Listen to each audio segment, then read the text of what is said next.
As the trucks came to a stop and guards ordered the women out in heavily accented German, Roswitha's first impression was of space.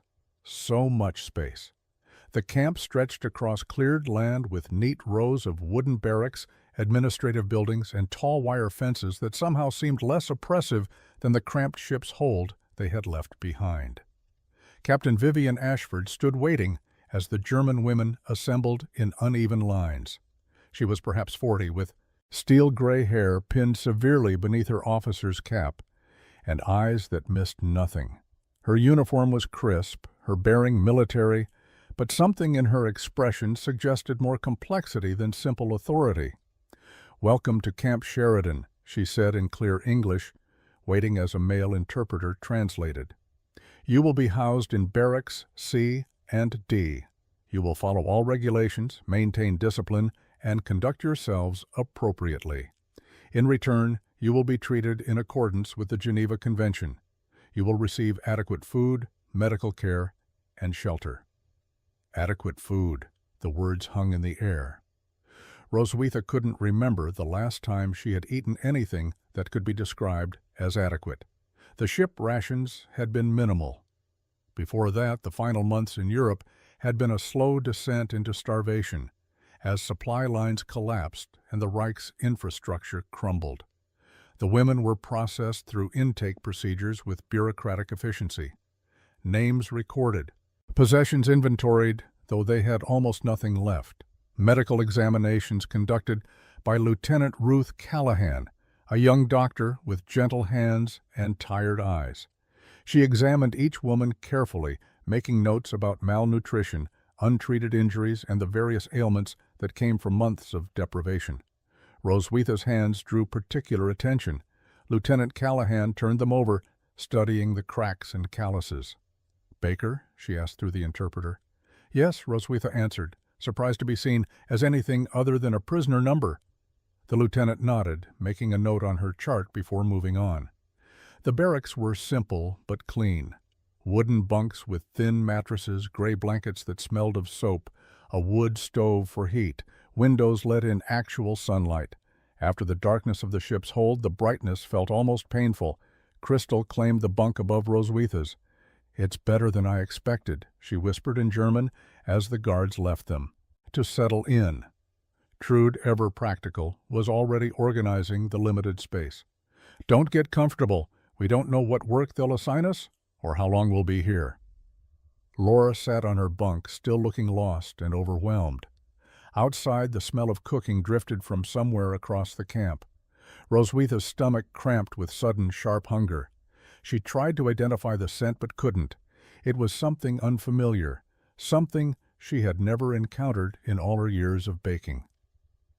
That first evening in Camp Sheridan, the 33 German women gathered in the barracks common area as Captain Ashford addressed them again. This time she spoke more slowly, allowing the interpreter to convey not just words but meaning. "You are here because you served military functions for an enemy nation," she began. "But you are also here because the United States believes in lawful treatment of prisoners. You will work. You will contribute to this camp's operation. In exchange, you will be fed, clothed, and housed appropriately. Work."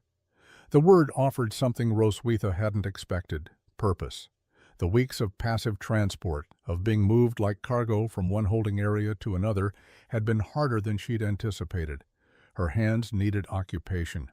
Her mind needed distraction from thoughts she couldn't afford to examine too closely. The women were divided into work assignments based on their previous skills. Trudy and 2 other nurses were immediately assigned to the camp infirmary. Laura and the administrative clerks would work in the records office. Crystal and the radio operators were assigned to maintenance and cleaning duties, their technical skills irrelevant in captivity. When Roswitha identified herself as a baker, Captain Ashford's expression shifted slightly. "We have a kitchen staff shortage," she said through the interpreter, "but placing you there requires approval. For now, you'll work in the laundry." Roswitha nodded, understanding the unspoken concern. A baker had access to food, to supplies, to potential tools that could become weapons. Trust had to be earned. The dining hall that evening provided their first American meal. Roswitha sat between Crystal and Edeltraud Hoffman, a supply officer whose organizational skills had made her invaluable during their unit's chaotic final days. Trouty still maintained a military bearing that the others had begun to lose. Metal trays were distributed, and American kitchen workers served portions with mechanical efficiency. Roswitha stared at her tray in confusion. There was meat, actual meat, though she couldn't identify the cut or preparation. Potatoes, pale and mashed with butter that gleamed under the fluorescent lights. Green beans, canned but abundant. White bread, soft and light, nothing like the dense, dark loaves she had once baked. "Is this real?" Crystal whispered in German. Around them, other women stared at their trays with similar disbelief. This wasn't minimal rations. This wasn't the thin soup and hard bread they had survived on for months. This was more food than Roswitha had seen on a single plate since 1943. Laura began to cry quietly, her fork trembling in her hand. "Eat," Trudy commanded softly. Slowly. "Your stomachs aren't used to this." Roswitha took a small bite of the mashed potatoes. The butter, the salt, the creamy texture hit her tongue like a memory from another lifetime. She had to pause, had to close her eyes against the sudden emotion that threatened to overwhelm her. This was enemy food, served by enemy hands. But it was given freely, without cruelty, without the starvation rations that made every meal a reminder of defeat. The next morning began at 6 o'clock with the sound of a bell echoing across Camp Sheridan. Roswitha woke disoriented, momentarily forgetting where she was until the unfamiliar ceiling of the American barracks came into focus. Around her, other women stirred, their movements slow and cautious as if they too needed time to remember their new reality. The laundry building sat at the eastern edge of the camp, a long wooden structure filled with industrial washing machines and drying lines. Roswitha reported there with 6 other German women, all of them uncertain what to expect. An American corporal, Daniel Morales, demonstrated the machines through gestures and simple commands. He was young, perhaps 25, with dark hair and patient brown eyes that held no obvious hostility. The work was hot, repetitive, and physically demanding. Roswitha spent hours feeding sheets and uniforms through the washing machines, hanging wet laundry on lines, folding dried items into precise military standards. Her baker's hands, accustomed to kneading dough, adapted quickly to the new labor. The mindless repetition provided what she needed most, distraction from thoughts that circled endlessly through her mind. During the lunch break, the laundry workers ate in a small room adjacent to the main building. Corporal Morales distributed sandwiches, each wrapped in waxed paper. Roswitha unwrapped hers carefully, studying the construction. White bread, thin sliced meat. She thought might be ham, yellow cheese, and a green leaf of lettuce. Simple, but more substantial than anything she had eaten in months. "Thank you," she said in careful English, one of the few phrases she knew. Corporal Morales nodded, his expression neutral but not unkind. "You're welcome." The other women ate in silence, aware that they were being observed. Private Francis Wong, a Chinese-American guard who monitored the laundry facility, stood near the door with his rifle held loosely. He seemed more bored than vigilant, occasionally glancing at a folded newspaper tucked into his belt. Roswitha noticed how the Americans moved through the camp with an ease she had never witnessed among German military personnel. They joked with each other, their interactions casual, despite clear rank structures. There was food everywhere, not hoarded or rationed, but simply available. She saw kitchen workers carrying boxes of supplies, guards eating apples as they walked their routes, administrative staff drinking coffee from ceramic mugs. This casual abundance disturbed her more than hostility would have. She had been taught that America was weak, soft, barely holding together under the strain of war. But what she witnessed suggested something different. A nation with resources so vast that even prison camps operated with surplus. That afternoon, Sergeant Walter Novak entered the laundry to inspect the work.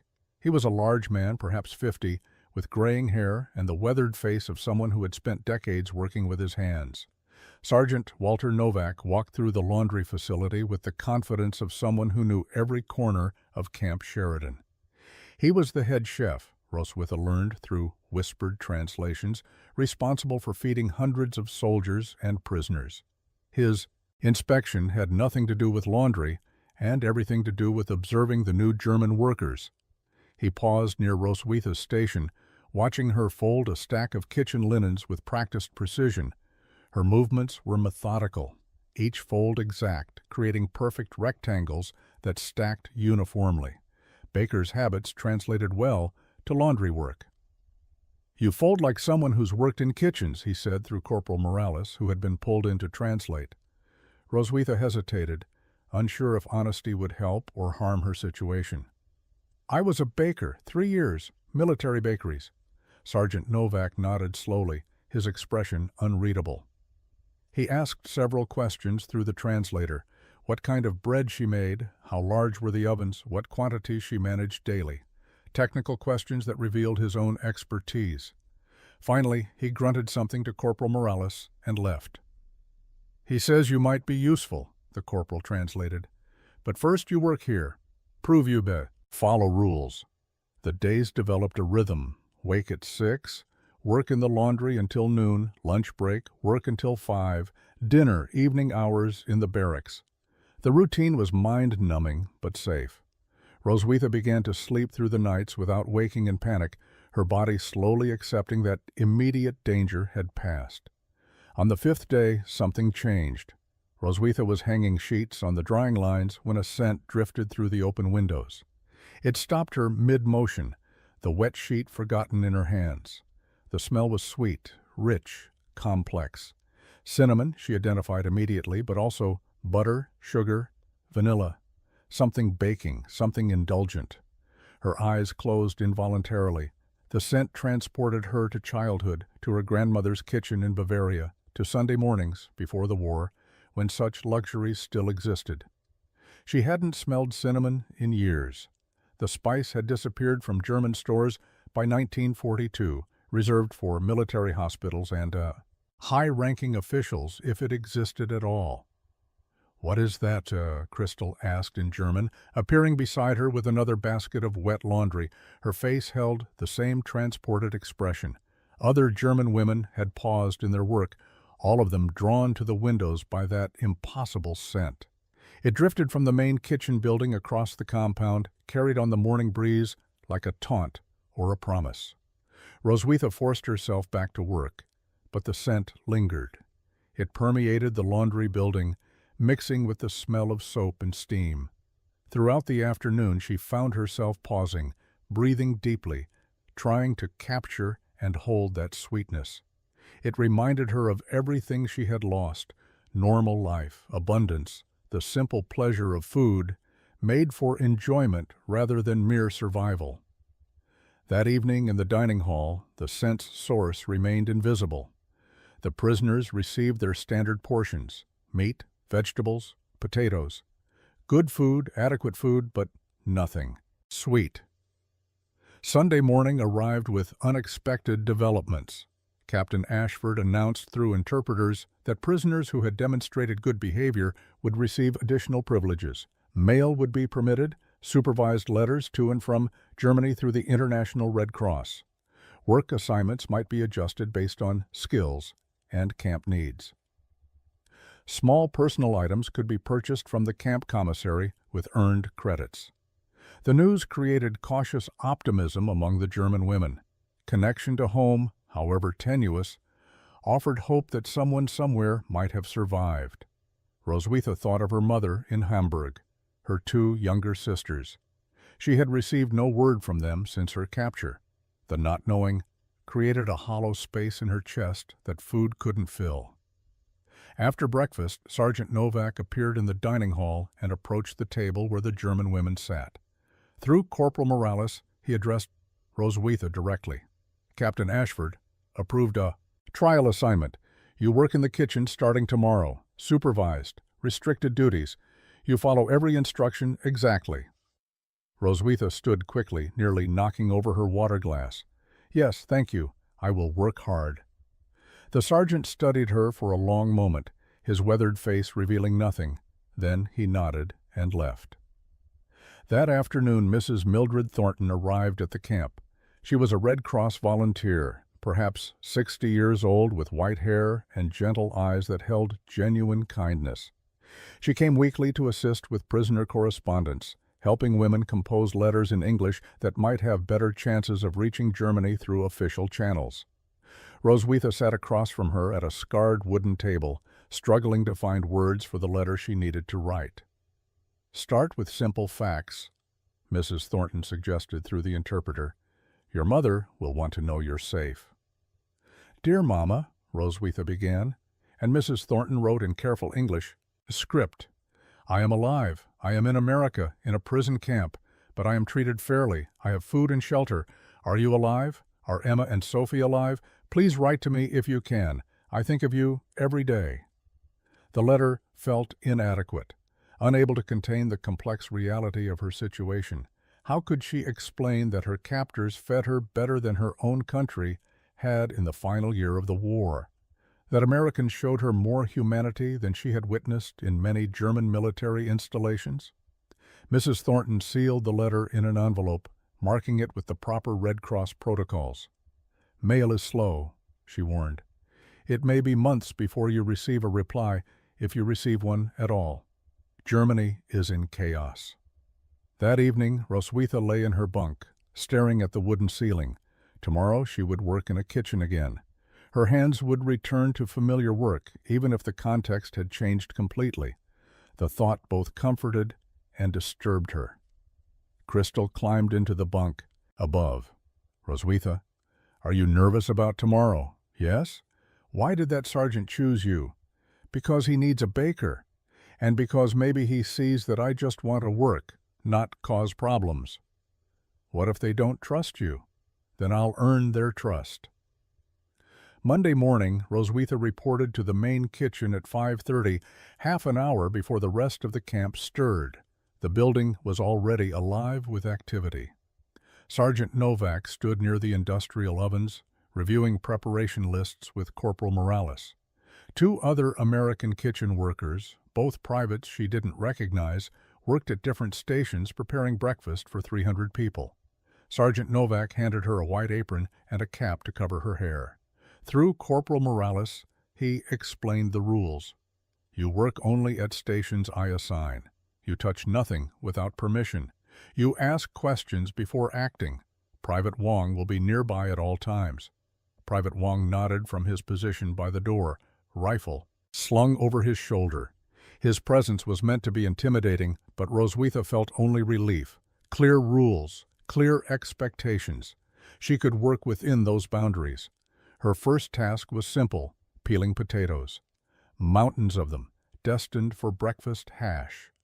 Her hands moved automatically, the peeler becoming an extension of her fingers. It was mindless work, but being in a kitchen again felt like returning to herself after months of being lost. As she worked, she observed everything. The Americans used ingredients with casual abundance that made her chest ache. Butter measured in pounds, not rations. Eggs by the dozen. Milk in large metal containers. Sugar sat in massive bags on storage shelves, more sugar than she had seen in 3 years. Sugar had become a memory in Germany by 1942.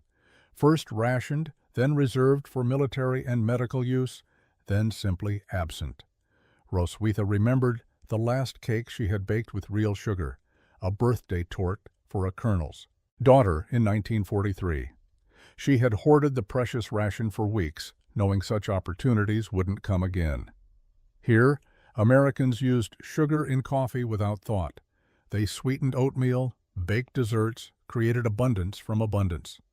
Sergeant Novak worked with practiced efficiency, orchestrating the kitchen like a conductor leading an orchestra. He moved between stations, adjusting seasonings, checking temperatures, correcting techniques with brief words and demonstrations. Roswitha recognized mastery when she saw it. This man had spent decades perfecting his craft. Around 8 o'clock, after breakfast service ended, the sergeant approached her station. She had peeled every potato without complaint, the pile of clean tubers testament to her efficiency. "Tomorrow, you work the bread station," he said through Corporal Morales. "Standard military loaves. I show you our recipes and methods. You follow exactly." Roswitha nodded, trying to contain her relief.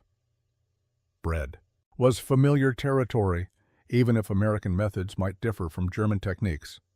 The sergeant paused, studying her with those unreadable eyes. "You were Wehrmacht baker." "Yes, 3 years. Mostly dark rye, some wheat when supplies permitted. Dark rye is good bread, honest bread." He said something else in English that the corporal didn't translate, then returned to his work. That afternoon, Roswitha's hands cramped from the unfamiliar peeling motion, but the ache felt purposeful, earned. She had contributed something useful. In the chaos of defeat and captivity, that small purpose mattered more than she could explain. Tuesday morning brought Roswitha to the bread station. Sergeant Novak had already prepared the workspace, massive mixing bowls, industrial-sized bags of flour, containers of yeast, measuring implements scaled for institutional cooking. The setup was familiar despite being American. Bread was bread, requiring the same fundamental elements regardless of nationality. The sergeant demonstrated his technique through action rather than excessive translation. His hands moved through the dough with confidence born from repetition. Roswitha watched carefully, noting differences from German military methods. Americans used more fat in their dough, added milk where Germans used only water, preferred lighter textures over dense nutrition. When he stepped back, gesturing for her to begin, Roswitha approached the mixing bowl with reverence. Her hands sank into flour for the first time in months. The sensation was profound, almost spiritual. This was her craft, her identity. The skill that defined her before the war redefined everything. She measured ingredients according to his specifications, her movements precise. Flour, water, yeast, salt, a shocking amount of butter. Her hands began kneading, finding the rhythm that her body remembered even when her mind struggled with everything else. The dough responded, transforming from shaggy mass into smooth, elastic promise. Sergeant Novak watched without comment. Corporal Morales stood nearby, ready to translate if needed, but the sergeant seemed content to observe. Roswitha felt his assessment like physical weight, understanding that this moment determined her value in this kitchen. She shaped the dough into standard military loaves, her hands creating uniform sizes through practiced estimation. Each loaf received the same attention, the same care. This was how she had worked in German bakeries, with precision, with pride, with the understanding that soldiers depended on her craft for sustenance. While the loaves underwent their first rise, the sergeant gestured toward a different station. Large sheet pans waited there, along with ingredients that made Roswitha's breath catch: flour, sugar, butter, cinnamon, the components of something she hadn't made in years. "Special order," Corporal Morales translated. "Officers' mess wants cinnamon rolls for Thursday breakfast. Sergeant says you watch today, help tomorrow. Make them yourself by next week if you prove capable." Roswitha nodded, unable to trust her voice. Cinnamon rolls. The scent that had haunted her days ago had a source, and now she was being invited into its creation. Sergeant Novak began the demonstration. His technique was different from traditional German methods, more indulgent, emphasizing sweetness over substance. He rolled dough thin, spread it with softened butter, showered it with cinnamon and sugar mixture in quantities that seemed impossible. The rolls were shaped, placed in pans, left to rise into puffy spirals. When they baked, the kitchen filled with that intoxicating scent. Roswitha stood at her bread station, pretending to work while her entire being focused on those cinnamon rolls transforming in the oven. The smell triggered that memory so powerful she had to grip the counter for stability. Her grandmother's kitchen. Sunday mornings. Warmth and safety and abundance before the world fell apart. The timer rang. Sergeant Novak removed the rolls, each one golden and perfect. While they cooled slightly, he prepared glaze, powdered sugar, milk, vanilla. Sergeant Novak drizzled white glaze over the warm cinnamon rolls with practiced ease. The sweet icing melted slightly, running into the spirals and creating pools of sugary perfection. Roswitha watched from her station, trying to maintain professional focus while her body betrayed her with physical hunger that transcended mere emptiness. The sergeant cut a single roll from the corner of the pan. Steam rose from the exposed interior, revealing layers of cinnamon sugar swirled through tender dough. He placed it on a small plate, added a fork, and crossed to where Roswitha stood. Through Corporal Morales, he said simply, "You taste. You cannot make what you don't understand." Roswitha stared at the plate. This wasn't prisoner rations. This was the officer's special order, meant for American command staff, not for enemy captives. Her hands trembled as she accepted the plate. "Sergeant Novak," she managed in her careful English, "I cannot. This is not for prisoners." The sergeant's weathered face remained impassive.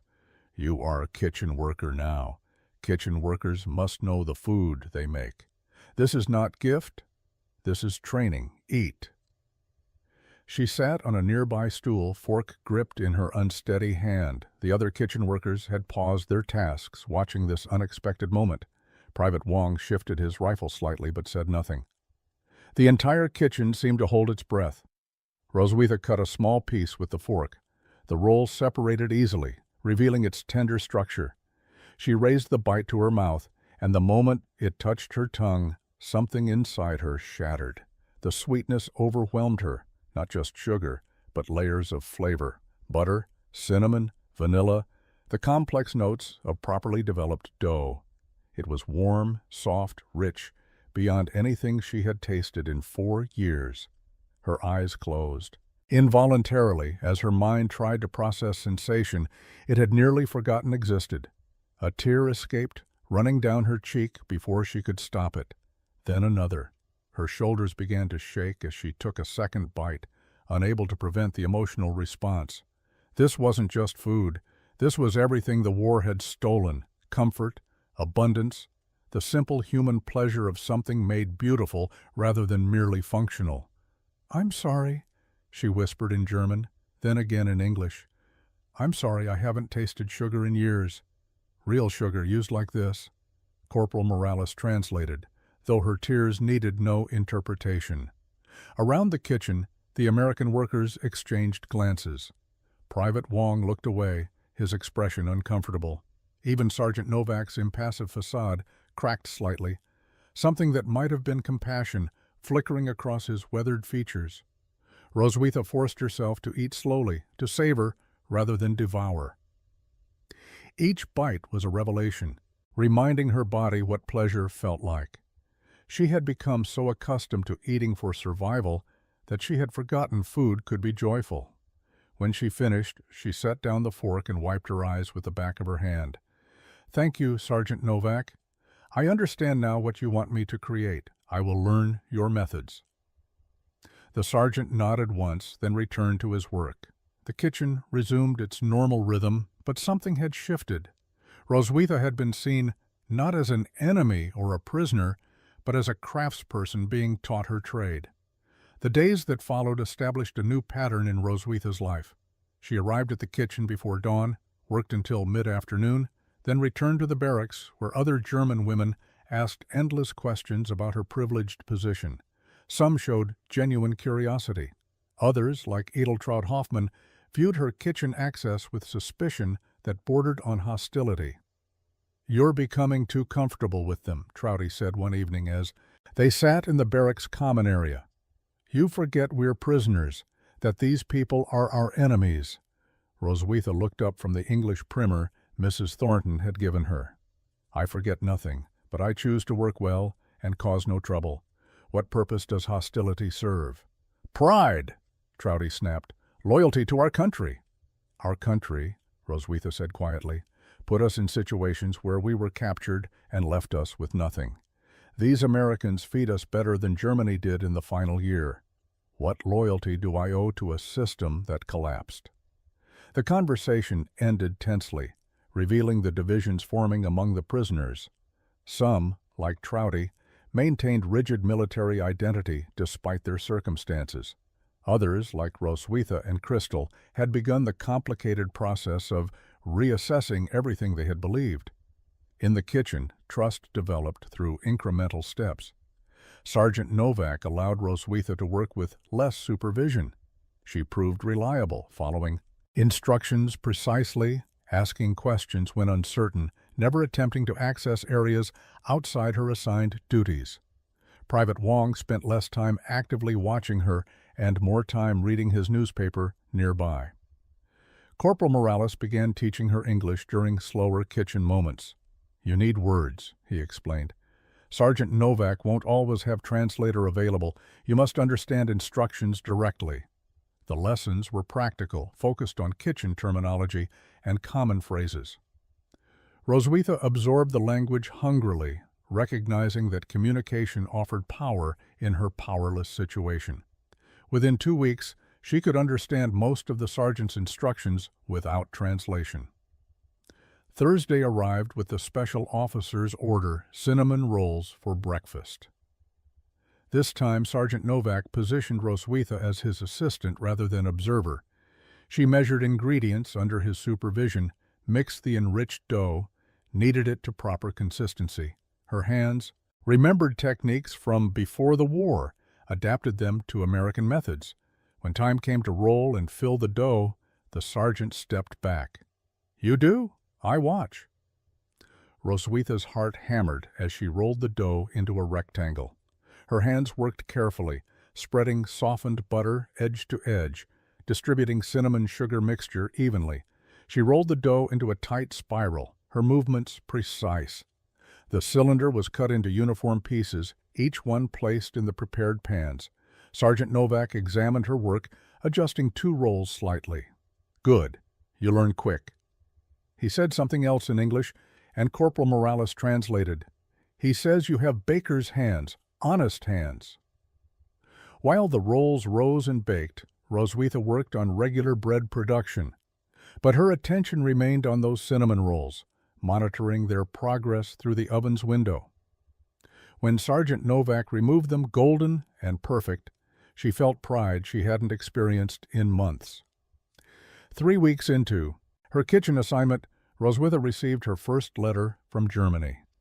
Captain Ashford delivered it personally during morning formation, her expression grave. The envelope was battered, forwarded through multiple Red Cross stations, bearing stamps from 4 different countries.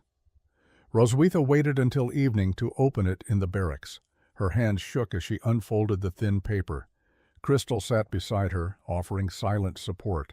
The letter was from her younger sister Emma, written in February nearly 2 months ago. "Dear Roswitha," it began, "I hope this reaches you.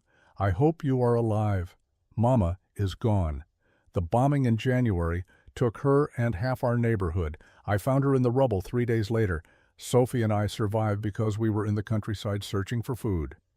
Hamburg is destroyed. There is nothing left of our street, our home, anything we knew." The words blurred as tears filled Roswitha's eyes. Her mother, the woman who had taught her to bake, who had kissed. Her goodbye when she joined the Auxiliary Corps, believing her daughter was serving a noble cause. Gone.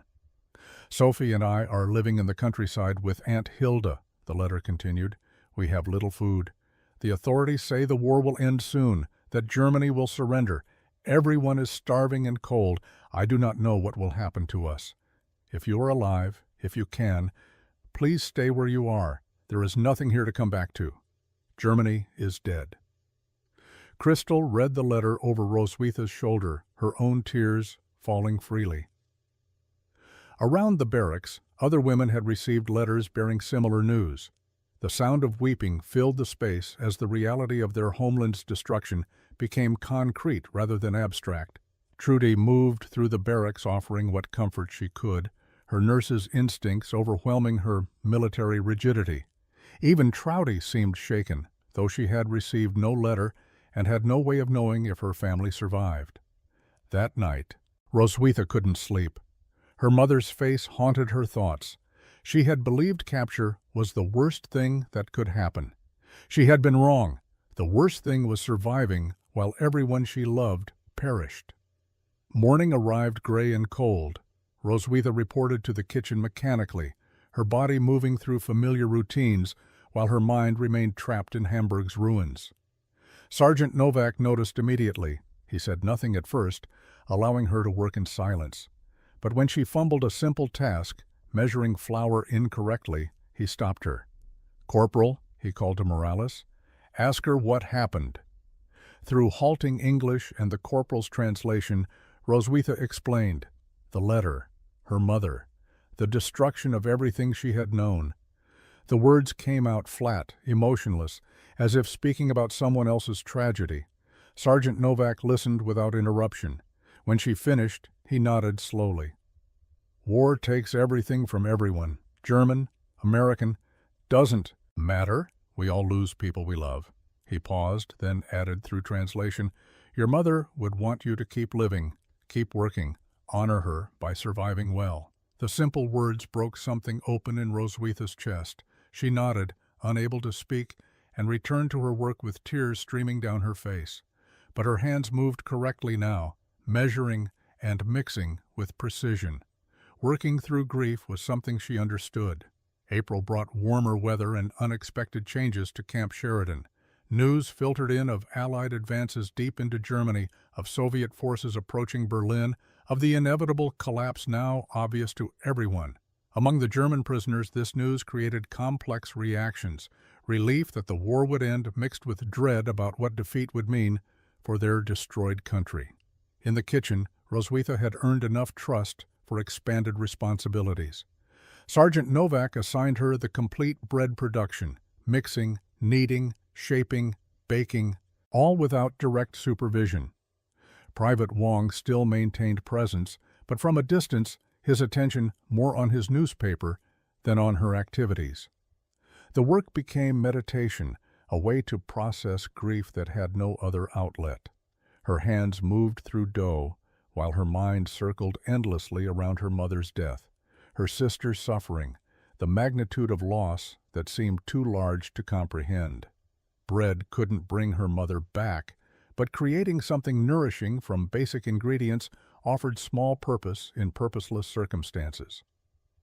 Corporal Morales had become more than a translator. He talked with her during breaks, sharing stories about his family in New Mexico, his mother's cooking, his hopes for after the war. His kindness was casual, uncalculated, the natural friendliness of someone who saw people rather than categories. "My mother makes tortillas every morning," he told her one afternoon while they worked side by side preparing vegetables. "Fresh, hot, perfect. She'd probably like you. She respects anyone who understands bread." The casual inclusion in his thoughts about future and family struck Roswitha as profound. He spoke to her as if she were a person with a future worth considering, not an enemy prisoner whose fate remained uncertain. One morning, Sergeant Novak announced a special requirement. "General inspection next week. Command wants demonstration of camp efficiency. Kitchen will prepare special meal. You make cinnamon rolls." Enough for inspection committee. Roswitha's stomach tightened. This wasn't routine officer's breakfast. This was performance under scrutiny, her work representing the kitchen's capabilities. Success could mean continued trust. Failure could mean return to laundry duty. She spent 2 days practicing, making small batches to perfect technique. The sergeant watched critically, adjusting her methods with brief corrections. More butter in the filling, roll tighter, space them closer for softer edges. Each instruction refined her approach, bringing her closer to his exacting standards. On practice day 3, she produced a batch that made Sergeant Novak pause. He examined the rolls carefully, testing texture, checking even browning, tasting a corner piece. Finally he nodded. "Good. You make them this way for inspection." The night before inspection, Roswitha lay awake reviewing every step. Crystal asked if she was nervous. "Terrified," Roswitha admitted. "Everything I've earned here depends on those rolls being perfect." "They will be," Crystal assured her. "You're the best baker I've ever known."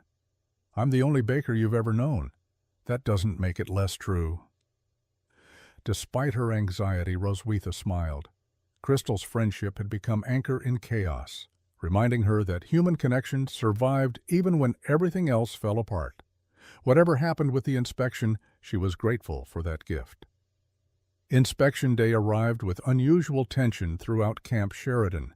German prisoners were confined to barracks except for essential work assignments. American personnel moved with heightened formality, uniforms pressed to perfection, every aspect of camp operation prepared for scrutiny. The inspection committee consisted of 3 colonels from regional command and 2 War Department officials evaluating POW camp management. Roswitha reported to the kitchen at 4 in the morning, 2 hours earlier than usual. Sergeant Novak was already there, organizing every element of the demonstration meal. The menu included roasted chicken, mashed potatoes, green beans, fresh bread, and cinnamon rolls for dessert. Everything had to be perfect. "You focus only on rolls," the sergeant instructed. "I handle everything else. You start when I tell you. You finish when they're glazed and perfect." Roswitha nodded, too nervous to trust her voice. She had laid out all ingredients the night before, measuring and remeasuring to ensure accuracy. Her hands felt clumsy as she began the dough, mixing and kneading with movements that should have been automatic but felt foreign under pressure. Sergeant Novak worked 3 stations away, orchestrating the meal with practiced efficiency. Corporal Morales and another private managed vegetables and sides. Private Wong maintained his usual position, though today he stood straighter, more obviously vigilant. The kitchen hummed with focused activity. The dough came together properly despite Roswitha's nerves. She shaped it into a ball, covered it, set it aside to rise. While waiting, she prepared the filling. Butter softened to perfect spreading consistency, cinnamon and sugar mixed in precise proportions. Her grandmother had taught her that cinnamon rolls required patience and attention. Rushing produced mediocre results. When the dough had risen sufficiently, she rolled it on the floured surface. Her hands steadied as familiar work took over, muscle memory overriding anxiety. The rectangle formed evenly, edges straight, thickness uniform. She spread butter, distributed cinnamon sugar, rolled the dough into a tight spiral. Each motion felt like prayer. The rolls were cut, arranged in pans, left to rise again. While they puffed into their final form, Roswitha prepared the glaze. Powdered sugar, milk, vanilla extract, measured carefully. The glaze had to be perfect, thick enough to coat, but thin enough to drip beautifully into the spirals. Sergeant Novak checked her progress without comment, but something in his expression suggested approval. The rolls went into the oven at precisely calculated temperature. Roswitha stood watching through the oven window as they baked, transformed by heat from pale dough into golden pastry. The inspection committee arrived at 1100 hours. Captain Ashford led them through the facility, explaining camp operations and prisoner management protocols. They reached the kitchen as Sergeant Novak was plating the demonstration meal. The timing was perfect, calculated to show food at its peak.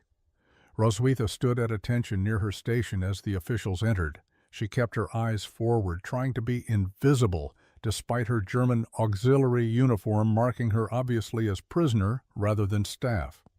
One of the colonels paused, noticing her. "Sergeant Novak, is that a German prisoner working in your kitchen?" "Yes, sir. Former Wehrmacht baker. 3 years experience. She's proven reliable and skilled." The colonel's eyebrows rose. "Interesting approach. Does she understand English?" Sergeant Novak gestured for Roswitha to answer. Her heart pounded as she responded in careful English. "Yes, sir. I understand basic English. I follow all instructions. I work hard to help kitchen." The colonel studied Roswitha with an expression she couldn't interpret. "What's your name?" "Roswitha Baumann, sir. I was baker for Wehrmacht 3 years. Now I work here." "And you made these cinnamon rolls?" "Yes, sir, under Sergeant Novak's supervision and instruction." The colonel selected one of the rolls from the display platter, examining it closely before taking a bite. The room fell silent as he chewed thoughtfully. Roswitha's heart hammered so loudly she was certain everyone could hear it. Exceptional, he finally declared. Light texture, perfect sweetness, excellent technique. He turned to Sergeant Novak. You've trained her well. She came with skill, sir. I just taught her American methods. The inspection committee sampled the complete meal, making notes and asking questions about procurement, preparation times, and kitchen efficiency. They seemed particularly interested in the integration of prisoner labor, questioning Captain Ashford extensively about security protocols and work assignment procedures. After they departed, Sergeant Novak approached Roswitha Station. You did well. They were impressed. Relief flooded through her so intensely she had to grip the counter. Thank you, Sergeant, for the opportunity, for teaching me, for trusting. Me? You earned trust. That's different from being given it. The rest of the day passed in exhausted relief. When Roswitha returned to the barracks that evening, other prisoners crowded around asking questions. Word had spread about the inspection, about her role, about the American officials praising German prisoners' work. Trouty stood apart, her expression dark. You performed for them like a trained animal. You should be ashamed. Roswitha met her gaze steadily. I worked with skill. I spent years developing. I created something beautiful. I see no shame in that. You serve our enemies. I serve my own survival. Germany gave us nothing but destruction. These Americans give us food, shelter, dignity. Where is the shame in accepting that? The confrontation drew a line between prisoners who clung to old identities and those willing to adapt to new realities. Crystal, Laura, and several others sided with Roswitha. Trouty and a small group maintained rigid military loyalty to a country that no longer existed in any recognizable form. That night, Roswitha wrote to her sisters. She told them about the kitchen work, about learning English, about Americans who treated her as person rather than enemy. She didn't mention the cinnamon rolls specifically, knowing such abundance would seem impossible or cruel given their starvation. I am surviving, she wrote. More than surviving. I am learning that people can be kind even when they have every reason to hate. I hope you are finding similar kindness wherever you are. I hope we will see each other again when this is finally over. She sealed the letter, knowing months might pass before it reached Germany, if it reached them at all. But the act of writing connected her to family, to past, to the person she had been before the war, transformed everything. May 8, 1945. Victory in Europe Day. The announcement came through camp speakers just after breakfast. Germany had surrendered unconditionally. The war in Europe was over.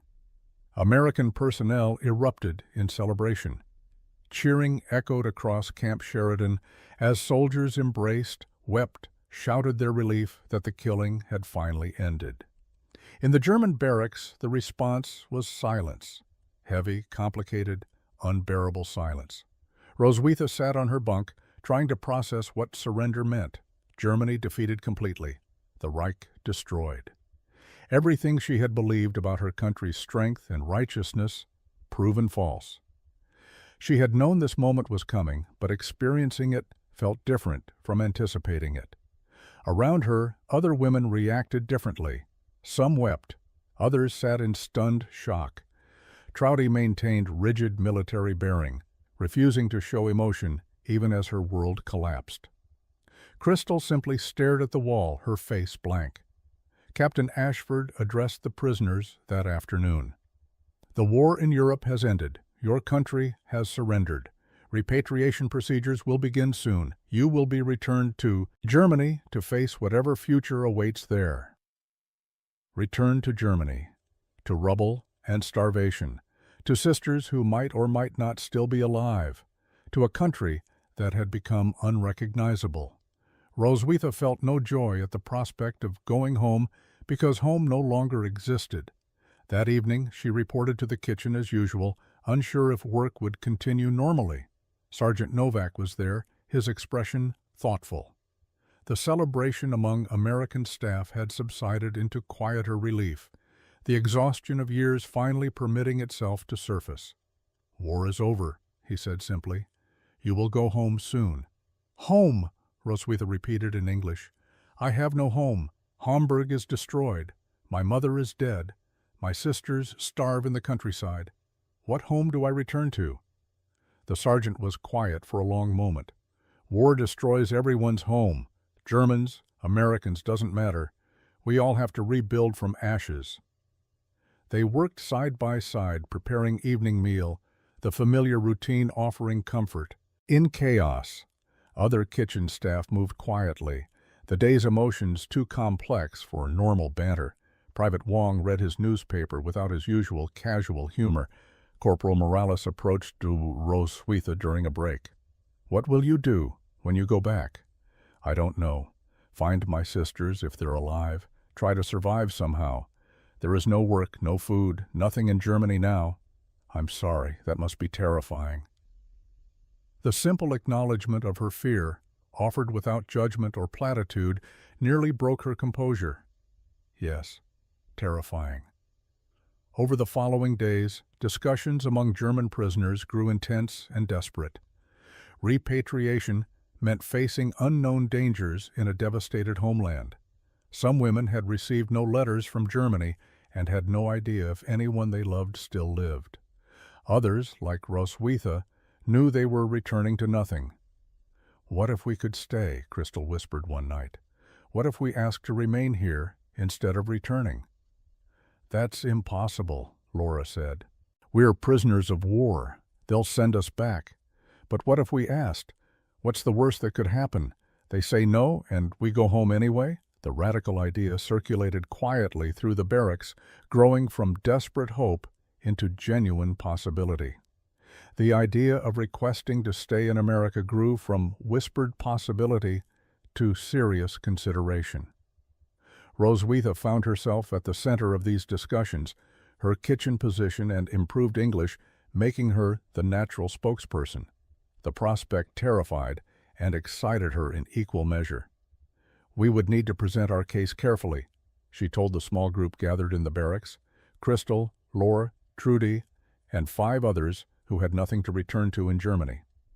"We must explain why returning would be dangerous, why we wish to stay, what we could contribute here." Trouty overheard and exploded with anger. "You would betray Germany completely? Beg to stay with our enemies? You disgrace everything we fought for." "We fought for nothing," Roswitha replied quietly. "We served a regime that destroyed our own country. I will not apologize for wanting to survive." The division among prisoners became absolute. Most would accept repatriation, facing Germany's ruins with whatever courage they could muster, but 9 women, led by Roswitha, decided to request permission to remain in America. They composed a letter to Captain Ashford, each woman signing it. Roswitha's improving English shaped the careful words. "We respectfully request consideration to remain in the United States rather than immediate repatriation to Germany. We have no families to return to, no homes, no means of survival. We wish to contribute through work, to earn our place here, to build new lives in a country that has shown us unexpected humanity." Captain Ashford received the letter with visible surprise. She called Roswitha to her office 2 days later. "This is an unprecedented request. I'm not certain it's even legally possible. We understand, Captain, but we must try. Germany offers us only death, either quick from starvation or slow from despair." The captain studied her thoughtfully. "You've changed since arriving here. All of you have. I've watched German prisoners in other camps. Most maintain hostility throughout captivity. Your group has adapted, learned, integrated. Why?" Roswitha considered the question carefully. "Because we discovered that everything we were taught about Americans was false. We expected cruelty and found kindness. We expected hatred and found opportunities for redemption. We learned that enemies can become something else when both sides choose humanity over hatred." The captain nodded slowly. "I'll forward your request through proper channels, but understand this may take months to resolve. The bureaucracy of peace is slower than the bureaucracy of war." In the kitchen, Sergeant Novak had heard about the request. "You want to stay in America?" "Yes, Sergeant, if permitted. Why, your country needs rebuilding. Skilled people like you could help. My country destroyed itself. I owe it nothing. But here I have found work I value, people who treat me fairly, the possibility of a future. Is that not worth requesting?" The sergeant was quiet for a long moment, then nodded. "If you stay, you'll need sponsor. Someone to vouch for you, help you establish yourself. I could do that, if it comes to it." The bureaucratic process moved with glacial slowness through summer and into autumn. The 9 German women who had requested to stay remained at Camp Sheridan in a strange limbo, no longer quite prisoners, but not yet free. Other German POWs had been repatriated in waves throughout June and July, returning to a divided and occupied Germany. Trouty left without saying goodbye, her contempt for those staying evident in her rigid silence. Others departed with mixed emotions, carrying letters from the remaining women to deliver if they somehow found their families.